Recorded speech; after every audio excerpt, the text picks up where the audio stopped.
Acara ini dipersembahkan oleh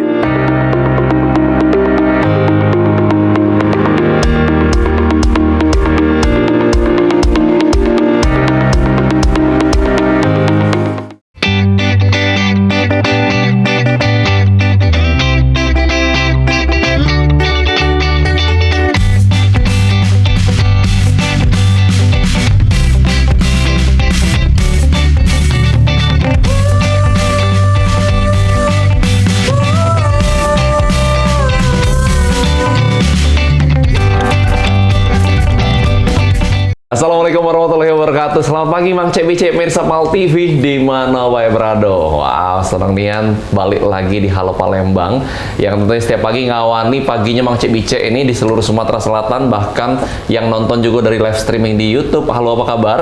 Dan kita masih live dari studio Dupal TV. Memang punya kita hari ini hari Senin 2 September 2024. Cak Mano nih di awal bulan pastinya masih seger karena gaji baru cair pastinya apalagi kalau yang gajinya 5 koma, tanggal 5 baru koma. Nah, ini masih tanggal 2 soalnya. Benar, 3 hari lagi menuju 3 hari lagi menuju koma.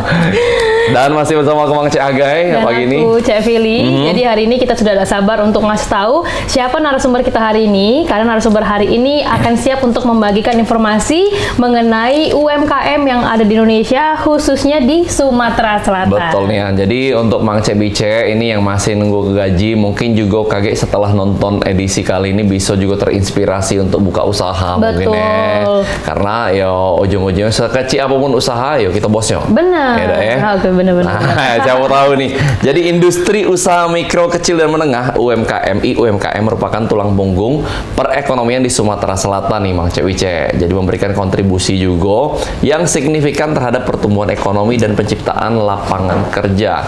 Nah, ini hari di tengah perkembangan teknologi dan perubahan perilaku konsumen, UMKM Sumsel dihadapkan pada tantangan untuk bisa beradaptasi dan memanfaatkan era digital demi kelangsungan dan peningkatan daya saing para pelaku usaha. Betul sekali, apalagi sekarang ini sudah di tahun 2024 ya, jadi memang kita sudah harus dituntut untuk melek yang namanya teknologi. Betul. Harus digitalisasi galo-galo ya. Langsung pilih kita sapa narasumber kita ini adalah Ketua DPW Sumsel UMKM, ada Kak Arman Zainuddin ST SHMH CFA QIA CLA. Wah, lengkap panjang ya kelar. Luar biasa. Selamat pagi Kak Arman, apa kabar? Selamat pagi, baik. Alhamdulillah. Wow, luar biasa. Ini emang hobi belajar Kak Arman ini ya? Kebetulan hobi belajar untuk explore pengetahuan ya, pengetahuan baru. Dimana semakin banyak kita memahami sesuatu itu diharapkan kan kita akan mendukung, khususnya mendukung apa yang formal yang selama ini kita tekuni gitu. Contohnya seperti tadi informasi CFA, Certified Fraud Examiner. Itu kita dituntut menjadi ahli mengexam kecurangan, penyimpangan. Nah, di sini ada sertifikasinya, itu tadi CFA contoh. Itu terkait suap-suapan juga ya? Iya, gratifikasi dan lain-lain. Tolong keluar ke hobi itu dengan kami Pak, hobi belajar itu. Luar biasa. Nah, Kak Arman sebagai Ketua DPW Sumsel UMKM ya. Nah, mungkin sedikit perkenalan nih Kak di awal, karena ya Mang Cek Bicek mungkin sebagian lah tahu, sebagian mungkin juga baru dengar, tidak terlalu familiar dengan apa sih itu UMKM Kak Arman? Ya, jadi UMKM itu suatu wadah ya, kebetulan kita beri nama industri usaha mikro dan menengah ya. Nah, kecil dan menengah dan kecil ya. Nah, ini memang baru untuk di DPW ini baru dibentuk. Selama ini telah dibentuk di pusat di PP yang diketuai oleh Ibu Ketua Umum Ibu Setiorini Hermawati, di mana wadah UMKM ini selaku pelindungnya adalah Bapak Wakil Presiden kita yang sekarang Pak Ma'ruf Amin. Gitu. Nah, tujuan utamanya dari wadah UMKM ini adalah untuk sebagai wadah aspirasi daripada pengusaha atau pelaku usaha UMKM ya, di dalam menyampaikan aspirasinya ya terkait dengan usaha yang mereka sedang laksanakan ya, sehingga mereka masih tetap sustainable, bisa tetap berjalan usaha di UMKM-nya ini. Berarti baru ya di Sumatera Selatan nih Kak? Baru. Apa memang kemarin sempat terpusat dan ini baru mau buka DPW di seluruh provinsi juga? Iya, baru buka di cabang-cabang ya.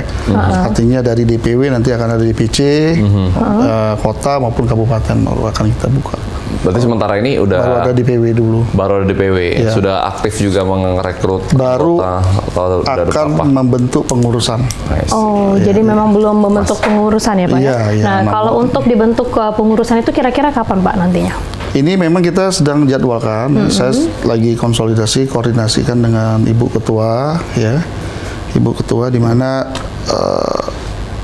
beliau menyampaikan bahwa perangkatnya dulu harus dipersiapkan, nanti baru tahapan konsolidasinya lah. Dalam koordinasinya. Dan tentunya kalau kita mau ikut dalam kepengurusan itu pasti mempunyai cara-cara tertentu ya Kak ya. Nah, kalau untuk syaratnya itu seperti apa Kak? Yang pasti sesuai arahan dari Ibu Ketua ya, itu kita harus melibatkan pelaku usaha UMKM itu sendiri untuk masuk di dalam kepengurusan IUMKM, khususnya baik di DPW maupun di DPC nantinya. I see. Jadi memang ya dari Kito, oleh Kito untuk Kito. Iya. Nah, itu para pelaku UMKM. Iya. Nah, mungkin kan kita sementara ini ataupun sejauh ini kita mengenal berbagai organisasi para pelaku usaha seperti HIPMI, Kadin dan lain-lain. Apakah mungkin yang membedakan nih Kak Arman UMKM dengan organisasi-organisasi yang telah ada sebelumnya?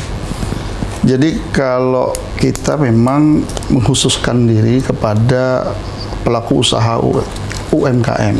Jadi di sini seperti disampaikan di awal tadi, kita mengakomodir ya aspirasi-aspirasi dari anggota ya, anggota pelaku usaha UMKM, di mana mengawal apabila adanya kebijakan-kebijakan yang terkait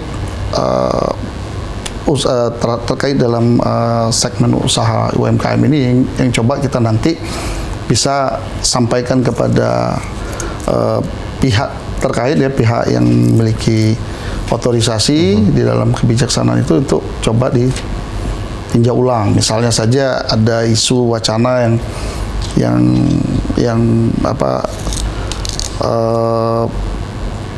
bergulir ya, wacana di mana akan dikenakan bea cukai atau cukai terhadap bahan baku minuman ataupun makanan yang mengandung misalnya bahan bakunya ya, bahan baku minuman makanan yang manis, pemanisnya itu. Nah, itu juga tentunya akan berpengaruh nanti terhadap harga pokok daripada pengusaha atau pelaku usaha UMKM di bidang kuliner gitu. Betul. Nah, ini juga akan coba kita akomodir aspirasinya bagaimana. Nah, ini kita akan sampaikan ke pihak yang membuat kebijakan, apakah ini memang dapat dilakukan, terus masukan-masukan dari pelaku usaha sendiri itu bisa kita sampaikan melalui wadah ini. Wow, luar biasa ya. Jadi memang ini sangat diperlukan juga pastinya untuk para pelaku UMKM supaya menjadi penyeimbang juga antara regulator dan para praktisi ya di lapangan ya. Karena pas seringkali ya selama ini UMKM ataupun pelaku usaha cuma bisa ngeluh-ngeluh bae ya. Aduh, ini pajak naik lagi. Aduh, kena lagi ini kan. Jadi sekarang sudah disediakan perantara yang baik gitu. Betul. Dan ini aspirasi-aspirasi tersebut. Luar biasa. Kalau untuk pandangan Pak Arman sendiri ini selaku DPW Sumsel UMKM, kalau untuk UMKM sendiri di ekonomi Sumatera Selatan ini seperti apa, Pak?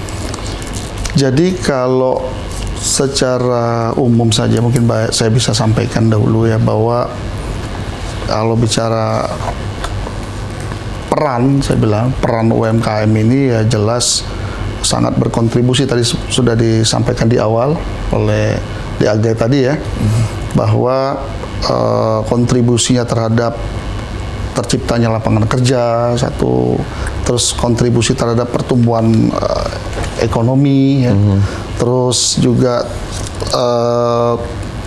pemerataan pembangunan di daerah ya, di suatu daerah ya. Nah, ini juga memiliki peran strategis dengan keberadaan UMKM ini. Kalau bicara nasional sampai dengan tahun 2023 ya, sesuai data yang kami dapat dari Kadin, dari Biro Pusat Statistik, itu sudah 66 juta pelaku usaha UMKM di tahun 2023. Nah, kontribusi terhadap produk domestik brutonya juga itu signifikan sekali ya, di 61% dari total. Jadi kalau di ekuivalenkan dengan rupiah itu sudah mencapai 5.980 triliun. Nah, ini merupakan putaran uang untuk negara yang luar biasa. Nah, ini yang bisa kita sampaikan bahwa memang untuk khususnya di Sumatera Selatan sendiri, kalau bicara 61% dari total UMKM ataupun PDP, kalau bicara Sumatera Selatan kan bicaranya bukan PDP, PDRP ya. PDRP itu produk domestik regional bruto, karena sudah Sumatera Selatan ya, khusus regional. Itu juga pasti berpengaruh besar untuk khususnya penciptaan lapangan pekerjaan tadi. Betul. Secara nasional penciptaan lapangan kerja itu menyumbangkan 117 juta, Pak. 117 juta tenaga kerja yang disumbangkan dari pelaku usaha UMKM seluruh Indonesia. Luar biasa. Jadi memang sangat ini ya. Justru yang mikro, kecil, dan menengah ini jadi penopang ya, jadi Pak, penopang, Pak. Jadi penopang. Luar biasa. Nah, kalau kita bicara mengenai UMKM ini pasti tidak lepas mengenai tantangan daripada para pelaku usaha ini, Kak. Menurut Kak Arman Dewe, apa sih kira-kira yang paling menjadi challenge dari para pelaku usaha di era sekarang ini? Jadi tadi disampaikan di awal pembukaan bahwa kalau bicara era saat ini adalah tentunya era digitalisasi. Nah, ini sebenarnya sudah di depan mata tantangan bagi para pelaku usaha UMKM ini, ya, khususnya keterkaitan dengan akses teknologi dan infrastruktur. Akses teknologi dan infrastruktur yang dimaksud ini adalah misalnya jaringan internet, ya. Itu kan harus mendukung. Khususnya di satu daerah yang remote area, artinya daerah yang agak terpencil. Nah, ini bagaimana akses internetnya? Ya, syukur kalau masih bisa akses, tapi lambat. Nah, ini juga menjadi tantangan. Ada yang remote area memang belum ada infrastrukturnya, belum terjangkau sampai ke sana. Nah, ini juga menjadi tantangan bagi UMKM, pelaku usaha UMKM di daerah di dalam menyesuaikan perkembangan di era sekarang, yaitu era digitalisasi. Nah, yang keduanya mungkin keterlibatan, ya, artinya tentang pengetahuan, ya. Nah, itu harus di-upgrade. Pengetahuan daripada pelaku usaha UMKM itu sendiri juga harus di-upgrade untuk dapat mengetahui prinsip-prinsip digitalisasi tadi. Artinya prinsip yang saya maksudkan tuh memahami e-commerce, memahami adanya medsos, ya, yang media-media yang bisa untuk menjadi alat pemasaran bagi produk UMKM itu sendiri. Nah, terus terkait dengan persaingan global, ya, persaingan global tentunya adanya e-commerce ini menuntut mutu produk yang dihasilkan dari pelaku usaha UMKM ini sendiri, ya, dari beberapa sektor itu juga harus dapat menyesuaikan kualitasnya, gitu, sehingga di dalam persaingan global itu mereka juga dapat menjualkan produknya melalui media ataupun digitalisasi tadi itu sesuai dengan standarnya. Itu mungkin salah satu di antaranya. Luar biasa memang, karena apalagi sekarang di era seperti yang disampaikan Kak Arman tadi, sudah banyak sekali juga usaha-usaha bahkan dari luar negeri udah bertebaran masuk ke Indonesia, dan ini menjadi tantangan yang sangat besar pastinya untuk para pelaku UMKM. Kita bakal ngobrol lagi dengan Kak Arman, Ketua DPW Sumsel UMKM. Mang Cek Bicek, jangan kemana-mana, tetap bersama kami di Halo Palembang.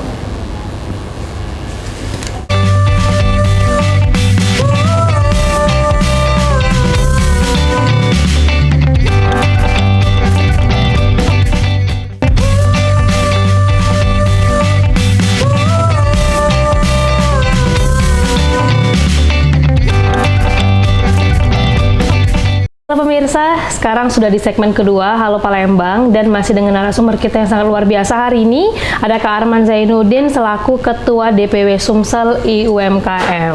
Betul sekali. Jadi kita tadi di segmen pertama sudah lebih mengenal ya bahwa memang ini baru dibentuk juga untuk yang Sumatera Selatan, yang tentunya ini di bawah lindungan dari Pak Wapres kita, Pak Kiai Haji Ma'ruf Amin. Dan pastinya ini sebuah wadah untuk para pelaku UMKM supaya bisa menyampaikan aspirasi nih, keluhan-keluhan dari para pelaku usaha mengenai mungkin kebijakan-kebijakan pemerintah yang mungkin dianggap kurang sesuai.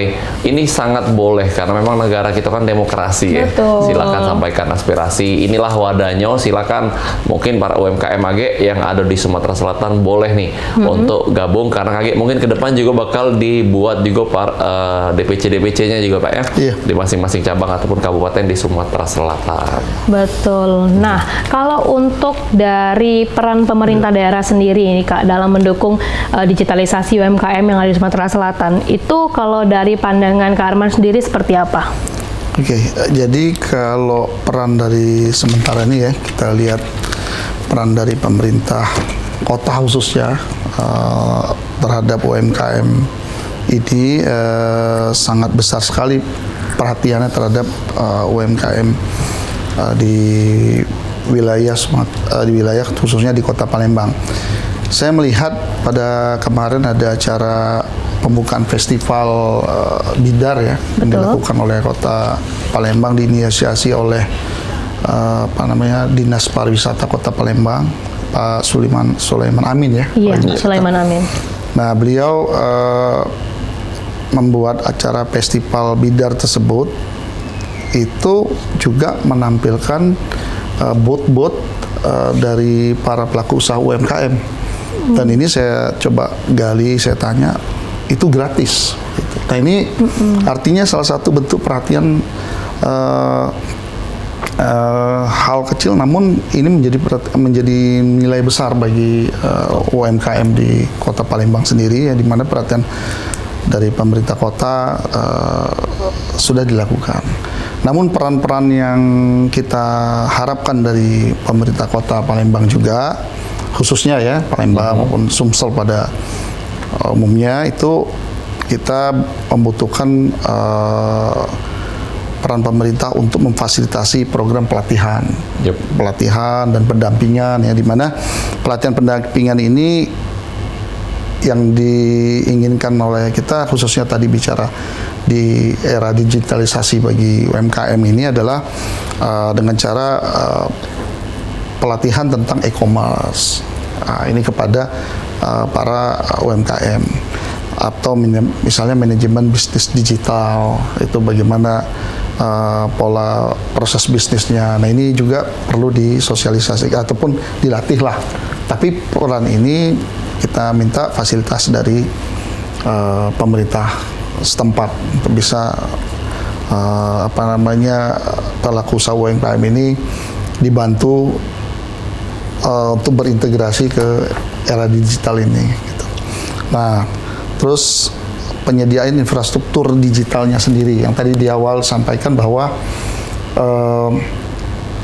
ada daerah-daerah ya yang remote ya, artinya belum masih terjangkau internet ataupun internetnya masih sangat lambat. Nah ini juga perlu difasilitasi oleh pemerintah setempat, ya, sehingga proses daripada transformasi ke era digital ini terhadap proses bisnis UMKM sendiri itu bisa dapat dilakukan oleh pelaku usaha. Terus yang penting lagi membentuk ekosistem digital. Jadi ekosistem digital ini diharapkan dengan adanya ekosistem tersebut mereka bisa saling bertukar pengalaman, ya, terus saling mengisi. Jadi masing-masing UMKM mana pelaku usaha UMKM yang telah lebih dahulu menerapkan pola digitalisasinya, ya itu juga bisa menularkan kepada yang lain. Ya hal-hal yang ringan saja seperti digitalisasi terhadap pembayaran misalnya. Itu kan sekarang udah QRIS, pakai QRIS. Nah, itu juga bisa istilahnya diimplementasikan lah, ditularkan yang namanya tidak lagi menggunakan cash, ya. Nah, itu juga masuk di dalam digitalisasi itu dalam proses pembayaran, sehingga mempermudah pembayaran. Terus juga apabila juga harus ada transaksi online juga bisa dilakukan dengan lancar dengan fasilitas digitalisasi ini.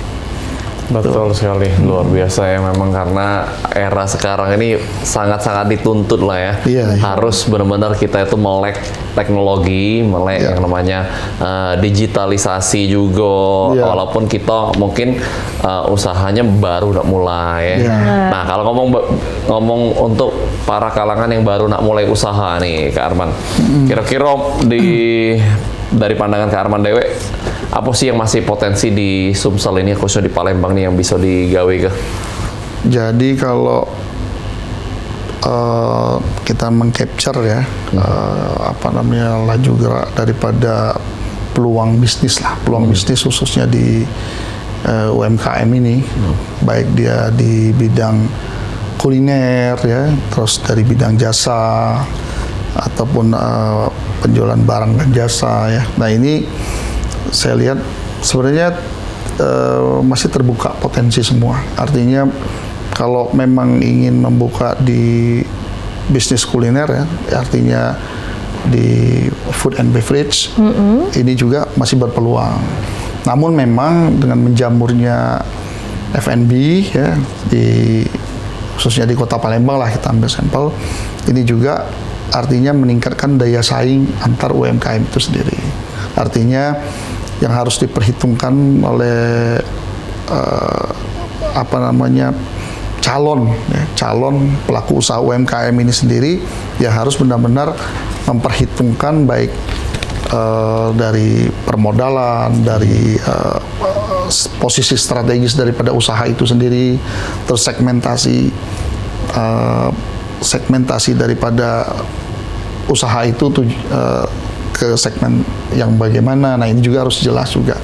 Artinya diperlukan perhitungan yang tepat lah untuk menerapkan bisnis yang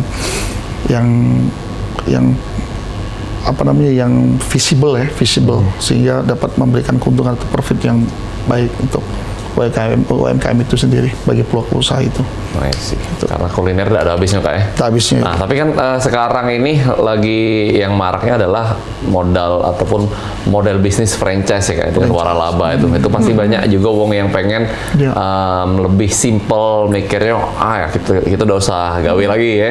Kita cukup beli, habis itu langsung jalan. Gitu. Nah, marketingnya tuh biasanya autopilot kalau kata orang-orang, ya. Kalau misalnya mau buka usaha franchise. Pandangan Kak Arman sama tuh?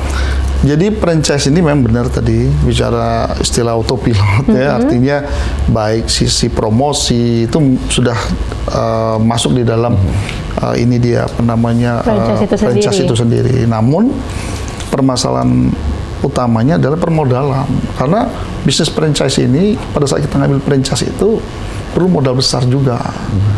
Nah, ini juga yang kita harus pertimbangkan kepada para calon-calon pelaku usaha UMKM yang baru mau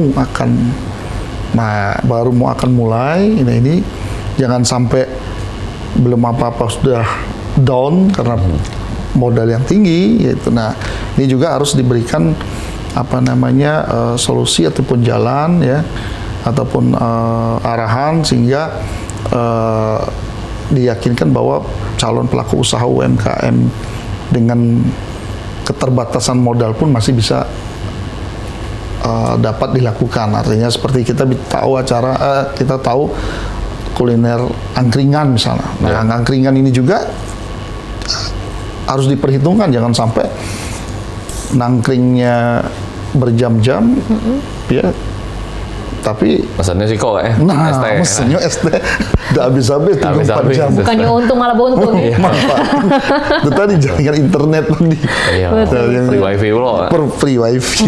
Bawa laptop dia ke sana. Bawa laptop dulu begawi. Nah itu. Nah ini juga. Nah ini banyak pertimbangan, sisi pertimbangan di mana kalau bicara peluang bisnis apa yang memang masih terbuka ya di dalam. Nah ini. Tapi kalau kita bisa jawab bahwa untuk usaha UMKM ini masih terbuka lebar. Tinggal lagi bagaimana kita menyikapi segmen mana yang kita akan coba masuk ya. Karena intinya harus visible. Betul. Kalau tidak visible, profit tidak profit ya sudah selesai kita. Iya. Ujung-ujungnya tetap cuan kayak harus cuan dulu. Tapi banyak sekarang nih yang FOMO juga Kak, jatuhnya ya latah ya. Jadi pas rame jual kopi, semua kopi. Tuh, rame Milo Kepal, buat Milo Kepal. Iya.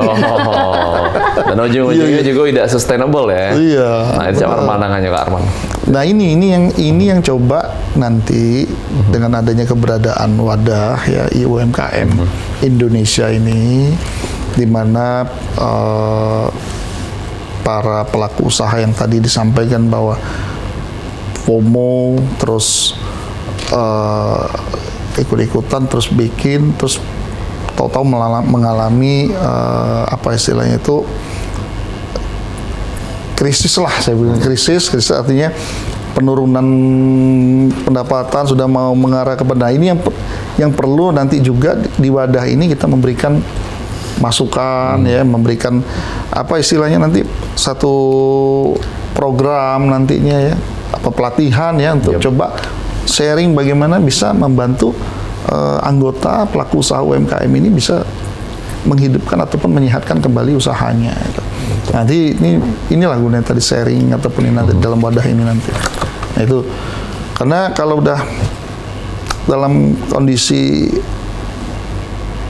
usahanya down terus dibiarkan, itu nanti justru akan tidak akan bangkit lagi dia. Tambah dalam kecewa. Nah terus, ini sementara UMKM adalah tulang punggung perekonomian negara kita. Satu penyumbang kontribusi yang besar. Luar biasa memang. Jadi tidak boleh juga asal buka ya. Banyak perhitungannya kayak tadi dari disampaikan Pak Arman bahwa segmentasi itu sangat penting juga ya. Untuk segmentasi produk kita mau nyasar ke target mana nih? Apakah anak-anak atau ibu-ibu ya. Kayak di sosmed lah ya, sekarang ada niche-nya. Itu harus benar-benar jadi patokan. Pilih ya. Kalau bisa buka usaha memang sesuai passion. Jadi kita menjalani itu lebih nikmat ya Pak. Iya. Menjalani itu kan jadi lebih bahagia. Jadi walaupun tidak disuruh-suruh, jadi kita begawe kan sesuai dengan apa yang kita pengen. Pilih lah ya. Betul. Jadi kan kalau kita senang di bidang kecantikan ya kita usaha ya Pak ya. Balik-balik lagi ya kalau cuan dijalani lagi. Benar. Nah tadi kan sempat diinformasikan juga tadi sama Kak Arman bahwasannya kemarin kan kita sempat melakukan festival Bidar ya. Itu kan festival yang sangat ditunggu-tunggu oleh masyarakat dan antusiasmenya juga tinggi. Dan tadi peran pemerintah juga menggandeng para pelaku UMKM untuk membuka bazar di sana. Nah, kalau untuk informasi bazar yang sudah dilakukan di sana, itu memang dibuka secara gratis atau memang seperti apa kemarin, Kak? Kalau kemarin tuh informasi yang saya dapat itu ditawarkan dan memang difasilitasi oleh pemerintah kota ya melalui Dinas Pariwisata ya. Disiapkan booth-nya, berapa kebutuhannya. Nah ini di masing-masing pelaku usaha UMKM di suatu wilayah kecamatan itu dapat berkontribusi di acara tersebut. Nah jadi masing-masing kecamatan di wilayah Kota Palembang ya itu ada yang potensi menggali itunya potensi daerahnya ya, daerah di kecamatannya, ada yang usaha kemplang, ada anyaman, ada banyak sekali itunya yang kemarin Nah ini di sini artinya pola ajang promosi itu sudah dilakukan perannya oleh pemerintah Kota Palembang. Artinya dengan melalui festival bidar ya, terus promosi dilakukan di momen itu terhadap pelaku usaha UMKM yang ada di wilayah kecamatan di Kota Palembang. Betul sekali, saking seru ya di situ, banyak nian bazar-bazar UMKM, bahkan saking serunya itu banyak juga kapal-kapal ngalangi bidar juga. Karena nak video dari dekat aja ya, naik ketek, naik tongkang di situ. Luar biasa. Masih kita bakal bahas tentang UMKM bersama Kak Arman. Mang Cek Wicek jangan kemana-mana, tetap bersama kami.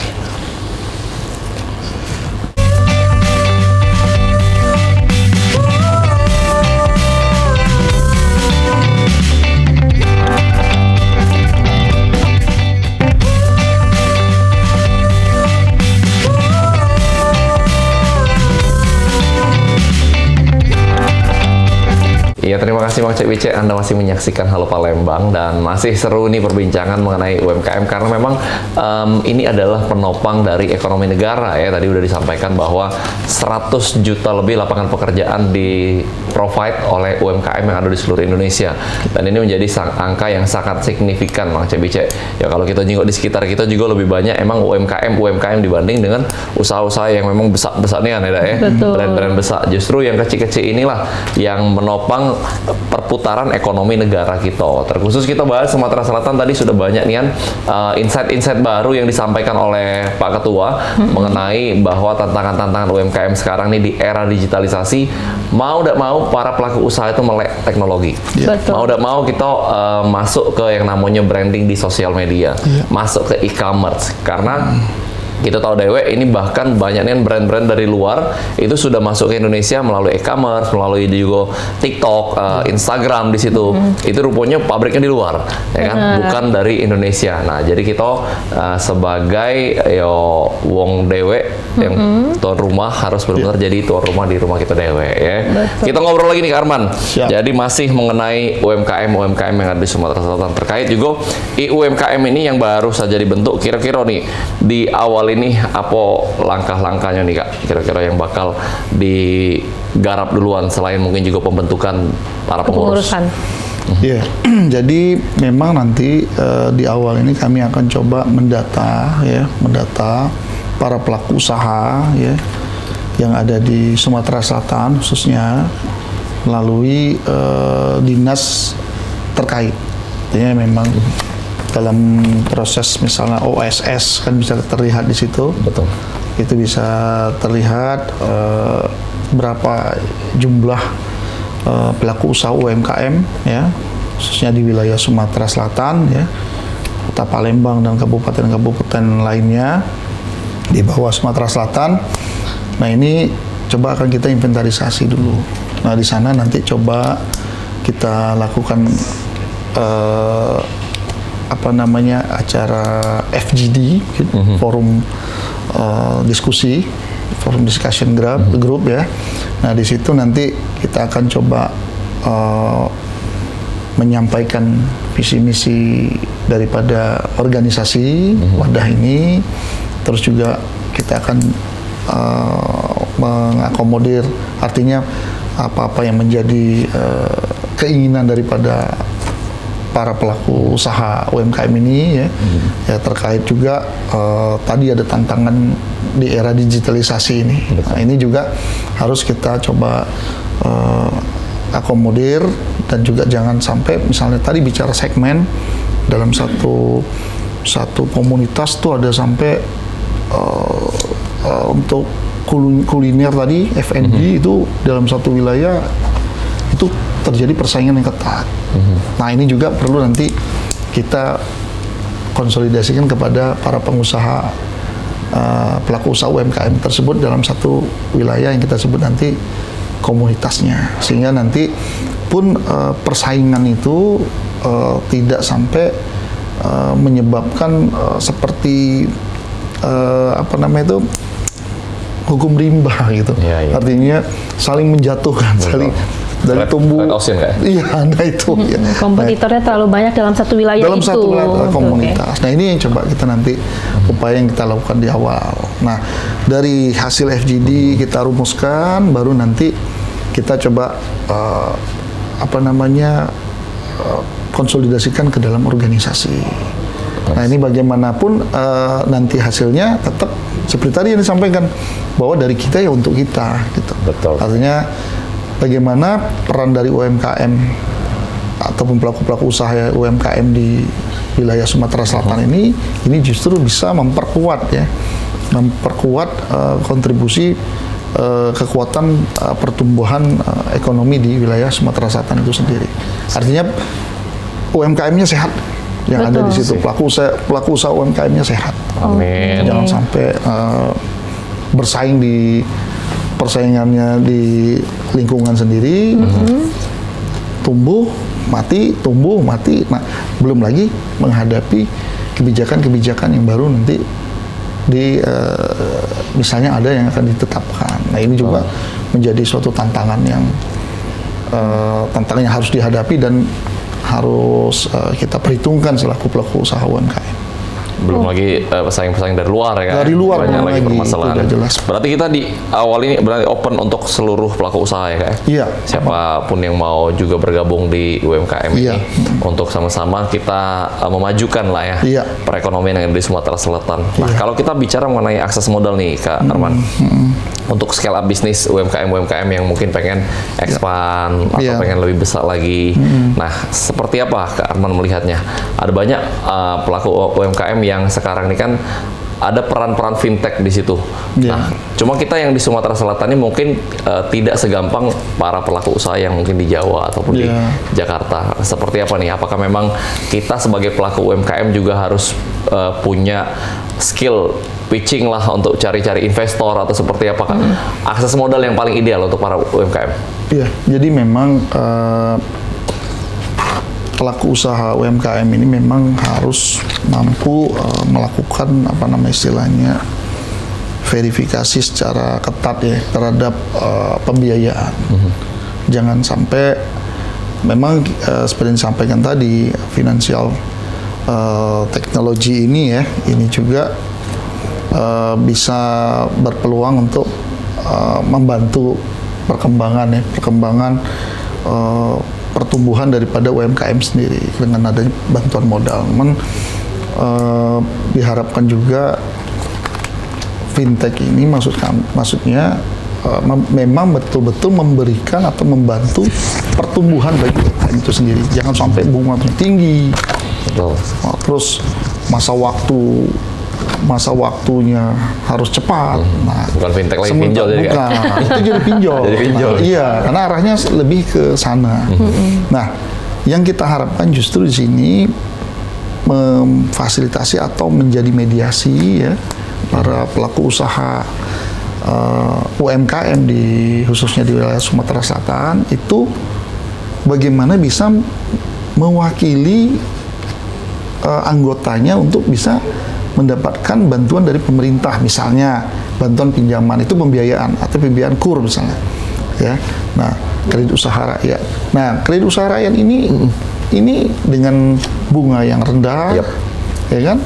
Terus nilai yang memang bisa membantu ya dalam arti pertumbuhan daripada UMKM sendiri. Nah, ini yang justru yang menjadi sasaran kita. Tapi kalau fintech yang berorientasi kepada komersil, ini akan menjadi beban juga bagi bumerang bagi pelaku usaha UMKM itu sendiri. HPP-nya jelas tinggi nanti, harga pokok. Jadi bagaimana dia bisa meningkatkan daya saing dia kan. Gitu. Kalau investor Kak, menurut Kak Arman, apakah memang cukup ideal juga untuk mencari investor? Kalau kita bicara investor, justru ini seperti tadi yang bicara tentang franchise ataupun, nah ini investor ini juga artinya bicara besaran. Nah, kita bicara UMKM.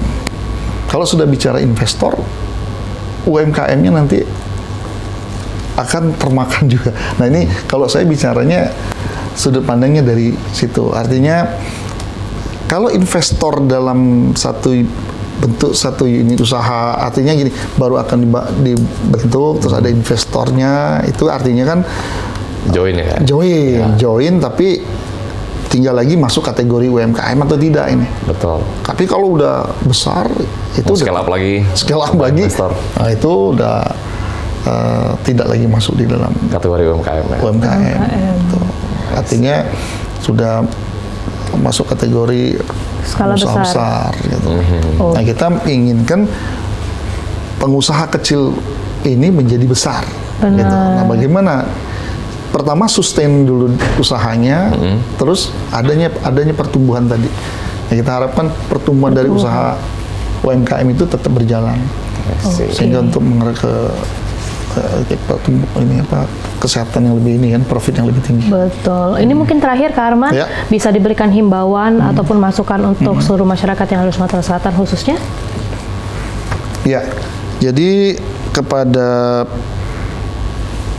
masyarakat Sumatera Selatan khususnya ya, terkait dengan khususnya juga pelaku usaha UMKM, di mana kita juga selaku anggota masyarakat khususnya di Sumsel dituntut untuk mendukung usaha kecil, UMKM ini ya, itu kita sama-sama mendukung keberadaannya di wilayah kita. Artinya kita selaku masyarakat kenapa harus ke usaha yang lebih besar, tapi kita harus mendukung pengusaha-pengusaha kecil kita, seperti misalnya untuk membeli untuk kebutuhan kantong saja. Misalnya di sini ada Kampung Anyaman misalnya. Nah, ini UMKM yang bergerak di bidang craft ya, di bidang anyaman. Nah, ini kenapa kita tidak membeli kantong anyaman di wilayah kita sendiri tanpa harus ke daerah lain. Nah, ini artinya peran serta kita ikut mendorong kemajuan daripada UMKM di wilayah kita. Dan yang terpenting lagi bagi pelaku usaha UMKM itu, dengan adanya keberadaan IUMKM Indonesia, diharapkan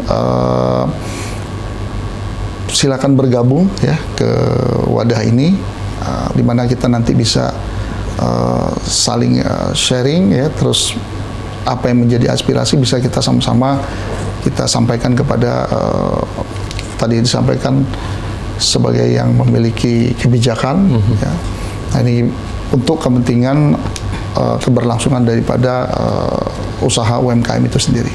Mungkin itu saja yang bisa saya sampaikan. Oke, terima kasih banyak Kak Arman Zainuddin selaku Ketua DPW Sumsel UMKM. Semoga ini menjadi sangat bermanfaat wadah UMKM ini bagi para pelaku usaha. Kita doakan juga semua UMKM yang ada di Sumsel ini semakin maju, semakin sukses pastinya, dan juga pastinya ekonomi di Sumatera Selatan dan Indonesia ini semakin membaik ya ke depannya. Thank you sekali lagi Arman atas waktunya.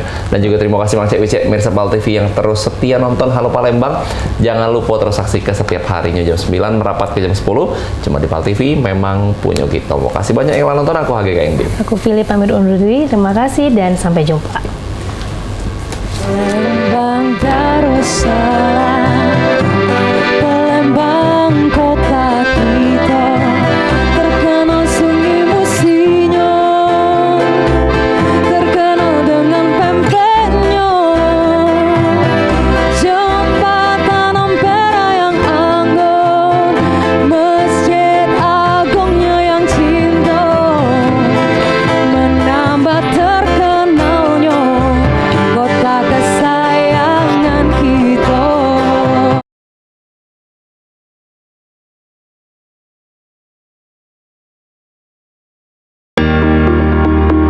Acara ini dipersembahkan oleh